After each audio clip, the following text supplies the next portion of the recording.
कृष्ण कन्हैया लाल की जय। पावन पुरुषोत्तम मास 17मो दिवस 17મી વાર્તા ભાગ્યનું ફળ। એક નાનકડું ગામ હતું, તેમાં એક ડોસો રહે અને તેને 2 દીકરા હતા। ડોસાએ ખેતીમાં તનતોડ મહેનત કરી બંને દીકરાઓને પરણાવ્યા। થોડો સમય થયો તો ડોસો ગુજરી ગયો। ખેતીવાડી, વ્યવહાર અને ઘર સંસારમાં ચલાવવાની જવાબદારી બંને ભાઈઓના માથે આવી પડી। જ્યાં સુધી ડોસો જીવતો હતો ત્યાં સુધી દુઃખ શું છે તેની કોઈને પણ ખબર નહોતી। હવે તેમના માથે જાત જાતના બોજા વધવા માંડ્યા। નાના ભાઈ બહુ જ સીધો હતો, તે મોટા ભાઈને જેમ કહે તેમ કરતો અને ભાભીને માતા તુલ્ય માની તેમનું કહ્યું વેણ ઉથાપલ કરતો નહીં। સમય વીતતો ગયો, બંને ભાઈઓ પૂરા સંસારી થયા। મોટા ભાઈને 1 દીકરો અને તેને નાના ભાઈને 3 દીકરા, એમ 2 દીકરી। બધાનું પૂરું કરવાની જવાબદારી મોટા ભાઈના માથે આવી। એક દિવસ દૂધનું વાસણ નાના ભાઈના દીકરીથી ઢોળાઈ ગયું। મોટા ભાઈની વહુમાં મનની ઘણા દિવસથી ઘૂંટવાતી આગ ભભૂકી ઉઠી। તેમણે ઘરમાં કજિયો શરૂ કર્યો। દેરાણીને કહેવા લાગી, તારા લાડકાને જરા કહેવાતું નથી? આટલું બધું દૂધ ઢોળી નાખ્યું, હવે રાતે વાડું શામાં કરશું? છોકરાને ફટવા હોય તો જુદા રહો, મારાથી આ સહન નહીં થાય। જેઠાણીના કડવા બોલ બાપડી દેરાણી મૂંગા મોઢે સાંભળી રહી, એક શબ્દ પણ બોલી નહીં। રાતે મોટાભાઈ ઘરે આવ્યા ત્યારે તેમના કાન ભંભેરવા માંડ્યા। મારું તો હૈયું જ ઠેકાણે નથી। નાની વહુ મને જેમ તેમ ફાવે તેમ બોલી ગઈ, ગમે તેમ કરો, હવે બધા ભેગા રહી નહીં પાલવી, સહન સી રીતે થાય? તમે કાંઈ ન્યાય અન્યાય જોશો જ નહીં? આપણે આ 3 જણા ખાનારા અને એ 7 જણા, તમે બધાના ઢસેડો ક્યાં સુધી કરશો? એ તો સૌનું લાગ્યું સૌને ભોગવશે। મોટા ભાઈએ પોતાની પત્નીને બહુ સમજાવી, પણ તે 1ની 2 થઈ નહીં અને કંકાસ વધતો ગયો। છેવટે બાપની મિલકત વેચવા માંડી। મોટા ભાઈના ભાગમાં ઘર આવ્યું, નાના ભાઈના ભાગમાં એક ખેતર આવ્યું। હવે ઘરેણા ગાંઠાના ભાગલાની વાત આવી। મોટી વહુએ કહ્યું કે અમારા કરતાં તમારા ખાનારા બમણા, એટલે તમારી ખોરાકી અને લુગડા લત્તામાં ઘર વર્ષે બમણું ગયું। દાગીનામાં ભાગ શાનો? જરા હિસાબ તો કરો। મૂંગો રહેલો નાનો ભાઈ બોલ્યો, ભાભી, હું ક્યાં કશામાં ભાગ માગું છું? તમે રાજી થઈને જે આપશો તે હું સવાયું માનીને લઈશ। મોટા ભાઈની વહુને 1 પૈસો પણ આપવાની ઈચ્છા નહોતી, છતાંય મોટા ભાઈએ પોતાની વહુથી છાનું થોડું ઘણું હતું તેમ નાના ભાઈને આપ્યું। બંને ભાઈ જુદા રહ્યા।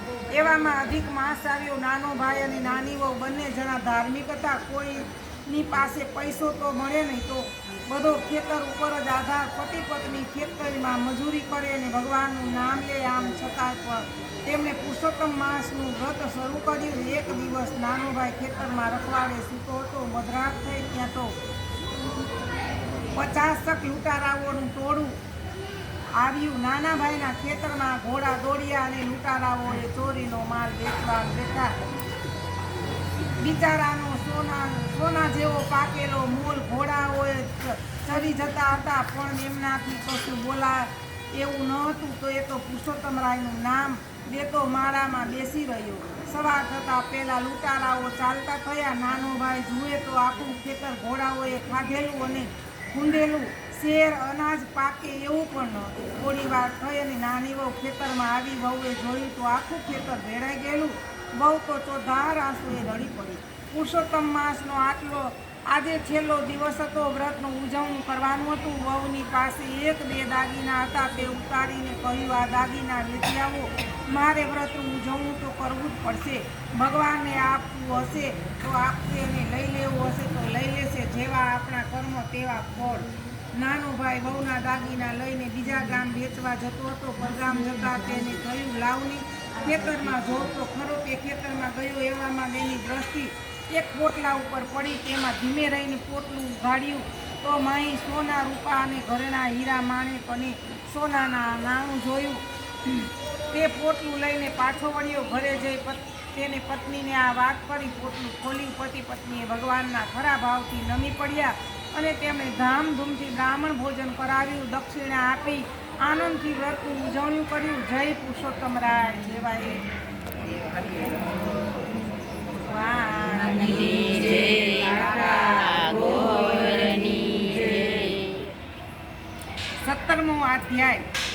સુખદેવ ડૂબી મર્યો.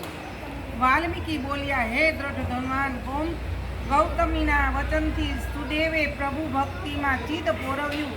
એકવાર તે સમાધિ અને પુષ્પો લેવા વનમાં ગયો. તે વેળાએ તેનો પુત્ર સુખદેવને તેના મિત્ર સાથે રમવા ગયો. બધા ફરતા ફરતા એક વાવ પાસે આવ્યા.